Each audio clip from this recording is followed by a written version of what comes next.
आपका NCERT made simple channel में स्वागत है। नमस्कार। इंटरव्यूज सोचिए, लगभग 130 साल से ज्यादा हो गए इन्हें चलते हुए। हाँ, और आज तो मतलब हर कोई जिसने कुछ पढ़ा लिखा है उसने कभी न कभी कोई इंटरव्यू दिया ही होगा। ये पत्रकारिता का एक आम हिस्सा बन गया है। बिल्कुल, लेकिन जितना ये आम है ना, उतनी ही इस पर राय बटी हुई है। सही कहा। तो आज हम इसी पर थोड़ी गहराई से बात करेंगे।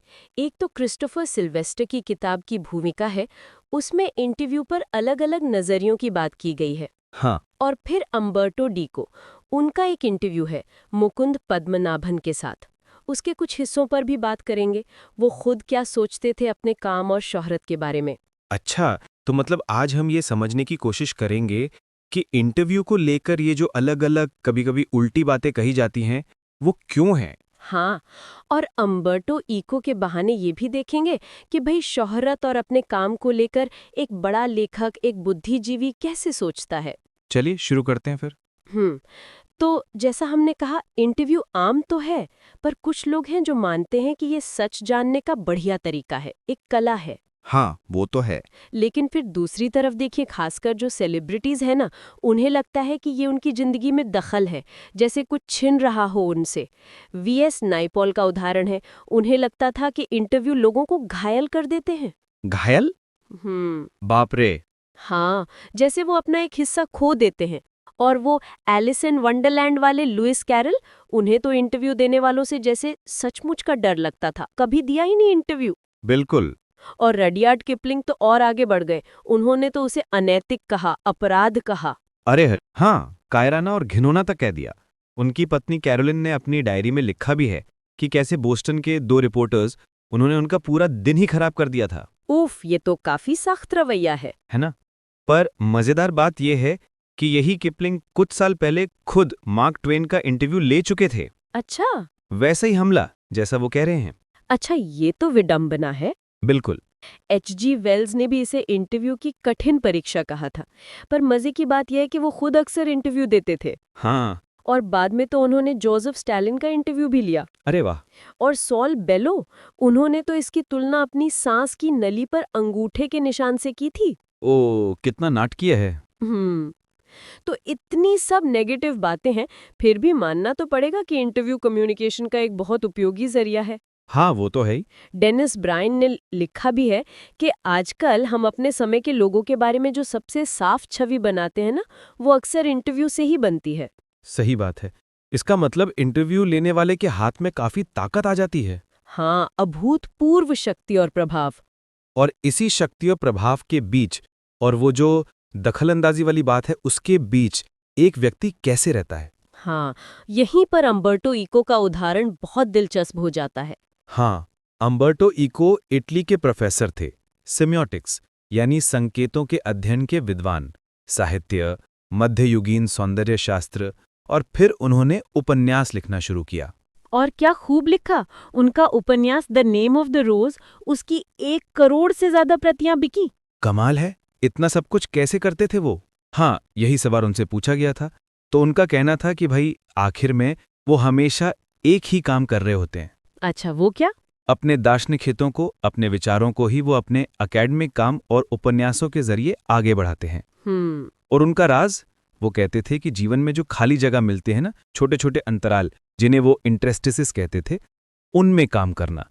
जैसे मान लीजिए अब लिफ्ट का इंतजार कर रहे हैं, उतने में एक छोटा लेख लिख लिया। अरे वाह, ये तो कमाल का तरीका है टाइम मैनेजमेंट का। बिल्कुल। उनकी एकेडमिक लिखने की स्टाइल भी थोड़ी अलग थी। कैसी? ज्यादा व्यक्तिगत, दिलचस्प, जैसे वो रिसर्च की कहानी सुना रहे हों। यहाँ तक कि जो गलतियां हुईं, जो कोशिशें की, वो भी बताते थे। अच्छा, ये तो आम एकेडमिक स्टाइल से काफी अलग है। हाँ, और उनके प्रोफेसर ने इसे सराहा भी। उनकी डॉक्टरेट थीसिस को किताब के रूप में छपवा दिया। शायद इसी वजह से वो जो लीक से हटके सोचने का अंदाज था, उसी ने उन्हें 50 की उम्र में उपन्यास लिखने को प्रेरित किया होगा। हो सकता है। एकेडमिक दुनिया में तो वो जाने ही जाते थे, लेकिन द नेम ऑफ द रोज ने तो उन्हें एकदम सुपरस्टार बना दिया। हाँ, वो तो है। पर इसके बाद भी वो खुद को क्या मानते थे? एक यूनिवर्सिटी प्रोफेसर जो रविवार को उपन्यास लिखता है। अच्छा, मतलब अपनी जड़ों को नहीं भूले। बिल्कुल, वो राइटर्स क्लब वगैरह में नहीं जाते थे, एकेडमिक सम्मेलनों में जाते थे। उनका मानना था कि उपन्यासों से वो बस ज्यादा लोगों तक पहुंच पाते हैं। द नेम ऑफ द रोज की बात करें, ये तो काफी गंभीर उपन्यास है। मतलब जासूसी कहानी तो है, पर उसमें तत्वमीमांसा, धर्मशास्त्र, मध्ययुगीन इतिहास सब कुछ है। हाँ, गहरा है। तो फिर ये इतना लोकप्रिय कैसे हुआ, ये थोड़ा हैरान करता है। इको खुद हैरान नहीं थे न इसे। हाँ, पत्रकार और प्रकाशक जरूर हैरान थे। क्यों? इको क्यों नहीं हैरान थे? उनका मानना था कि लोग हमेशा आसान चीजें ही नहीं पढ़ना चाहते। कभी-कभी मुश्किल चीजों से जूझना, उन्हें समझना भी पसंद करते हैं। ये बात तो है। और देखिए, 10-15 मिलियन प्रतियां बिकी, ये दुनिया की आबादी का छोटा सा हिस्सा है। पर ये वही पाठक है शायद जो आसान अनुभव नहीं चाहते थे। सही। उन्होंने बताया भी कि उनकी जो अमेरिकी प्रकाशक थी, उन्हें लगा था कि अमेरिका में बस 3000 कॉपी बिकेंगी। सिर्फ 3000? हाँ, और बिकी कितनी? 20 से 30 लाख। अरे बाप रे, बहुत बड़ा अंतर है ये तो उपन्यास की सफलता का राज क्या है, ये कहना मुश्किल है। एक रहस्य है, शायद बस समय सही था। तो कुल मिला के हमने देखा कि इंटरव्यू के दो पहलू हैं। एक तरफ ये जानकारी का अहम स्रोत है, दूसरी तरफ कुछ लोगों के लिए ये दखलंदाजी भी है। बिल्कुल। और अम्बोटो इको का उदाहरण दिखाते हैं कि कैसे अलग-अलग तरह के काम, जैसे एकेडमिक लेखन और उपन्यास लिखना, एक ही गहरी रुचि से जुड़े हो सकते हैं। और ये भी कि प्रसिद्धि मिलने के बाद भी कोई व्यक्ति अपनी पहचान कैसे बनाए रख सकता है।